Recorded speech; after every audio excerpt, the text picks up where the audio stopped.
Welcome back to the final episode of my Bhutanese adventure. You join me here at Zorig Chusum, a school in the centre of Thimphu, the capital of Bhutan. Now, Zorig Chusum refers to the 13 traditional arts and crafts of Bhutan and is a school created by the Bhutanese government to preserve the arts and craft forms that made Bhutan so famous. I felt so lucky to be able to walk around this institute and see how this place plays such a crucial role in preserving and teaching the skills that help to ensure that Bhutan's unique cultural heritage is passed down to future generations. In this particular room here, we could see sewing and people working with materials, but also in other classrooms, they were also working with clay and moulding and sculpturing. But the name Zorig Chusum, which is the name of the institute, translates to the 13 traditional arts and crafts that cover a broad range of skills practiced in Bhutan over the centuries. Some of those include sculpture, wood carving, blacksmithing, weaving, and many, many more. But here we can see these gentlemen working on clay sculptures, which then are turned into these absolutely incredible ornaments and figurines, including these Buddhas here in the corner. The institute was founded in 1971, and in this particular room were the blacksmiths, hammering away at their metal, creating intricate patterns that you'll see in a moment on these pieces of metal in the box. On the other side of the room were stonemasons who were working their stone, and so this particular room was extremely noisy. There were other parts of the school that were much quieter, however, such as the painting rooms, the stitching and embroidery rooms, and also the rooms where they were creating and shaping different types of clothes. The main thing, however, is that these young people, once they learn their craft, will leave the institute and go back out into Bhutanese society and set up businesses or become employed and deploy those skills back out in society. It's such a wonderful idea. So here we are in central Thimphu, and this area here is called Times Square because on top of that plinth is a clock, and it's sort of like an open air amphitheatre because anytime the country or the city has an event, they tend to congregate here, especially at New Year, and all celebrate together, which is pretty fantastic. But just behind me there we have the Thimphu Tower, one of the nicest hotels as well here in the city. So then, if you're ever in downtown Thimphu and you fancy something to eat, here is a top tip for you. If you really want a Phallus Palate, just come. So now we come to a viewing spot over Thimphu, and here we have the Supreme Court. And then as we come around here, we can see in the foreground the fortress of Thimphu. And in the background, just there, this building here is the Parliament building. And then just to the right of the fortress, where we can see the Bhutanese flag and another building with a yellow top, that is the palace then for the King and Queen. And if I just come around the tree here, we can see into the distance there the rest of Thimphu. And actually, those of you with a very good eye will be able to see the Buddha that we were at earlier on today up there at the top of the hill. As the metaphorical curtain shut on my final afternoon in Bhutan, here I was in Paro airport, and once again the departures hall, just as the arrivals had been 3 days before, was an explosion of colour. You can see the orange walls and each of these individual paintings on the wall made by a local artist. The airport was packed full of culture and art, and each of these art pieces could be chosen, paid for, and you could take it away with you onto your next destination. Unfortunately though, whilst I was enjoying taking a look round, we were called to the plane.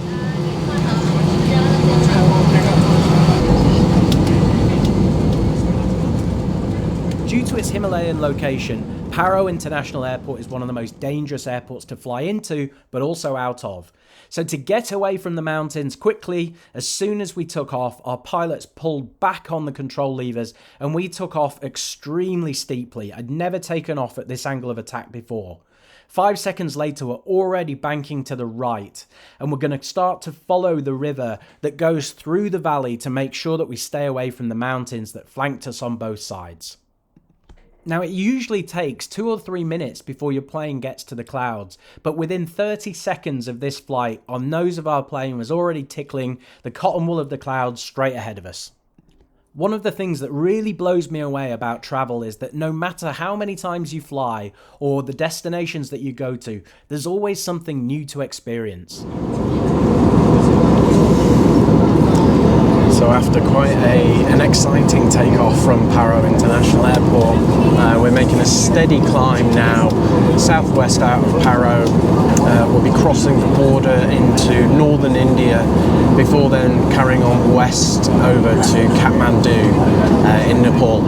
I'm hoping that on this journey over the right hand side, which I'm sat on, out there, I'm hoping that we're going to get a really, really good view of Everest, Lhotse, Annapurna, etc. Because when I flew here previously, it was too cloudy. So let's see, let's keep our fingers crossed for that. But I've brought to an end what has been an absolutely fabulous trip to Bhutan. If you've ever thought about going, please go, because it is remarkable. The people are amazing, the culture is fantastic, and the food was just delicious. So Bhutan, definitely on the list. 45 minutes later, we were coming down through the clouds again into Kathmandu, Nepal. Well then, good morning from Kathmandu International Airport, Tribhuvan International Airport.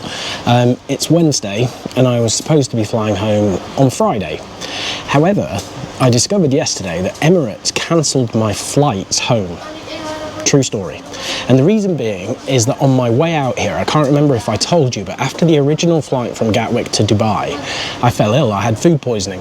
I was sick on the plane, and therefore I had an unscheduled stop in Dubai. Because I didn't then take my onward flight with Emirates to Kathmandu, they cancelled the whole booking. Refused to give a refund, refused to reinstate my ticket, and therefore essentially left me stranded in Kathmandu. Terrible service. I spent over an hour on the phone to them yesterday with no success. So I've had to book another flight home, and I'm going to be flying with Vistara, Air Vistara, India's newest and most fancy airline, all the way back to the UK via Delhi. So first flight today is Kathmandu to Delhi, then Delhi to London Heathrow. So cheers. A gin and tonic to see me on my way. Lovely. Soon the Emirates disappointment was out of my mind and we climbed on board the Vistara plane. Right now, sat on the Vistara A320, ready to go from Kathmandu to Delhi. The first thing that I did was get on the wrong seat, so I sat on the wrong side of the aeroplane. But as you can see, we are boarding now, and it is the Vistara A320 flight from Kathmandu to New Delhi. Right, so flight time today from Kathmandu to New Delhi will be about 1 hour 30 minutes, and then I've got a 2 hour 25 minute layover in Delhi. I'm really looking forward to seeing the airport actually, and then we have a 9 hour 40 minutes flight from Delhi to London, so quite a long day. I think in total about 17 hours, but looking forward to going. Let's go. I've just been given Bombay Banta. Thank you. I've just been given Bombay Banta, which is masala lemon water, and I'm told it's very good for your immune system, so we may need that. But let's have a look at the menu. Alright, so since I'm flying on India's newest airline, Vistara, I think I should try their Bombay Banta. This is a drink which has masala lemon water, and I'm told is very good for your immune system, so let's see. Let's try it out.